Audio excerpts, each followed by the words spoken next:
നമസ്കാരം. IAS ഉദ്യോഗസ്ഥൻ N പ്രശാന്തിനെ സർവീസിൽ തിരിച്ചെടുത്ത നടപടിയിൽ ഏറെ ആശ്വാസവും സന്തോഷം പ്രകടിപ്പിച്ചുകൊണ്ട് സാമ്പത്തിക വിദഗ്ധൻ ബൈജു സ്വാമി പങ്കുവച്ച കുറിപ്പ് രാഷ്ട്രീയ ഉദ്യോഗസ്ഥ തലങ്ങളിലെ ചില അണിയറ കഥകളിലേക്ക് വെളിച്ചം വീശുന്നതാണ്. മുൻപ് നടന്ന ആഴക്കടൽ മത്സ്യബന്ധന വിവാദവുമായി ബന്ധപ്പെട്ട് പ്രശാന്തിനെ മുഖ്യമന്ത്രി പിണറായി വിജയന്റെ ഹിറ്റ് ലിസ്റ്റിൽ ഉൾപ്പെടുത്താൻ ഇടയാക്കിയ സാഹചര്യം പൂർണ്ണമായും തന്റെ ഒരു സൗഹൃദ കൂടിക്കാഴ്ചയുടെ ഫലമായി ഉണ്ടായതാണെന്ന് ബൈജു സ്വാമി വെളിപ്പെടുത്തുന്നു. ഫേസ്ബുക്ക് ഗ്രൂപ്പിലൂടെയാണ് അദ്ദേഹം ഈ കാര്യങ്ങൾ ചൂണ്ടിക്കാട്ടുന്നത്. മുഖ്യമന്ത്രിയുടെ കോപത്തിന് പ്രശാന്ത് ഇരയാകേണ്ടി വന്നത് മനസ്സാവാച അറിയാത്ത കാര്യത്തിനാണെന്നും പരോക്ഷമായതിന് കാരണക്കാരനായ വ്യക്തി എന്ന നിലയിലാണ് തനിക്കിപ്പോൾ ഏറെ ആശ്വാസമുണ്ടായതെന്നും അദ്ദേഹം വ്യക്തമാക്കുന്നു. താൻ മുഖ്യമന്ത്രി പിണറായി വിജയനെതിരെ ഡ്രോണും ടോർപിഡോയും മിസൈലുകളുമായി കടുത്ത ആക്രമണം നടത്തിയിരുന്ന കാലത്താണ് ഈ സംഭവങ്ങളുടെ തുടക്കമെന്നാണ് ബൈജു സ്വാമി കുറിപ്പിൽ കുറിക്കുന്നത്. അക്കാലത്ത് കോൺഗ്രസ് അനുഭാവിയും സോഷ്യൽ മീഡിയയിലെ സജീവ സാന്നിധ്യവുമായ തന്റെ സുഹൃത്ത് ജേക്കബ് സുധീർ നാട്ടിലെത്തിയപ്പോൾ ഒന്നിച്ചുകൂടാൻ തീരുമാനിച്ചു.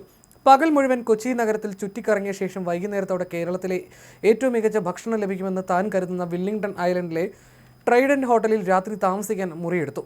ആ മുറിയുടെ ജാലകത്തിലൂടെ താഴത്തെ പൂൾ സൈഡിലേക്ക് നോക്കിയപ്പോൾ അവിടെ ഒരു മീറ്റിംഗിന്റെ ഭാഗമായി ഡിന്നർ കഴിച്ചുകൊണ്ടിരുന്ന N പ്രശാന്ത് IASനെ യാദൃശ്ചികമായി കാണാനിടയായി. തുടർന്ന് പ്രശാന്തിനെ ഫോണിൽ വിളിച്ച് മുറിയിലേക്ക് ക്ഷണിക്കുകയും ജേക്കബിനെ പരിചയപ്പെടുത്തുകയും ചെയ്തു. മൂവരും ചേർന്നെടുത്ത കുറച്ച് ഫോട്ടോകൾ പിറ്റേന്ന് ജേക്കബ് ഫേസ്ബുക്കിൽ പങ്കുവെക്കുകയും ചെയ്തു. എന്നാൽ കഷ്ടകാലമെന്ന് പറയട്ടെ, ഈ ഫോട്ടോ പുറത്തു വന്നതിന് തൊട്ടടുത്ത ദിവസങ്ങളിലാണ് കേരളത്തെ വിളിച്ച ആഴക്കടൽ മത്സ്യബന്ധന തട്ടിപ്പ് വിവാദം മാധ്യമങ്ങളിലൂടെ പുറത്തു വരുന്നത്. ഇതോടെ ചിലർ ഈ ഫോട്ടോകൾ വെച്ച് ഒരു അപസർപ്പക കഥ മെനഞ്ഞുണ്ടാക്കി പ്രചരിപ്പിച്ചു. കോൺഗ്രസ് അനുഭാവികളായ ബൈജു സ്വാമിക്കും ജേക്കബ് സുധീറിനും പ്രശാന്ത് IAS വഴി രഹസ്യ ഫയലുകൾ ചോർന്നു കിട്ടിയെന്നും ആ ഫയലുകൾ ഇവർ അന്നത്തെ പ്രതിപക്ഷ നേതാവായിരുന്ന രമേശ് ചെന്നിത്തലയ്ക്ക് കൈമാറിയെന്നുമാണ് കഥകൾ പ്രചരിച്ചത്. രമേശ് ചെന്നിത്തലയെ മുൻപ് കോട്ടയത്ത് വെച്ച് ദൂരെ നിന്ന് കണ്ടിട്ടുള്ളതല്ലാതെ തനിക്ക് യാതൊരു മുൻപരിചയവുമില്ലെന്ന് സ്വാമി വ്യക്തമാക്കുന്നു.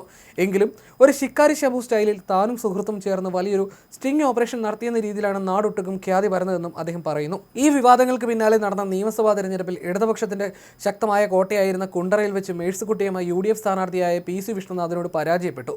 തുടർന്ന് LDF വൻ ഭൂരിപക്ഷത്തോടെ രണ്ടാം പിണറായി സർക്കാർ രൂപീകരിച്ചപ്പോൾ മത്സരിച്ചവരിൽ തോറ്റുപോയ പ്രമുഖർ മേഴ്സിക്കുട്ടിയമ്മയും മേഴ്സിക്കുട്ടിയമ്മയുടെ പരാജയത്തിന് കാരണം ആഴക്കടൽ വിവാദമാണെന്ന വിലയിരുത്തലിൽ മുഖ്യമന്ത്രിയുടെ തൃക്കണ്ണ് പ്രശാന്തിന് നേരെ തിരികുകയും നിരന്തരമായ പീഡനങ്ങൾക്ക് വഴിയൊരുങ്ങുകയും ചെയ്തു.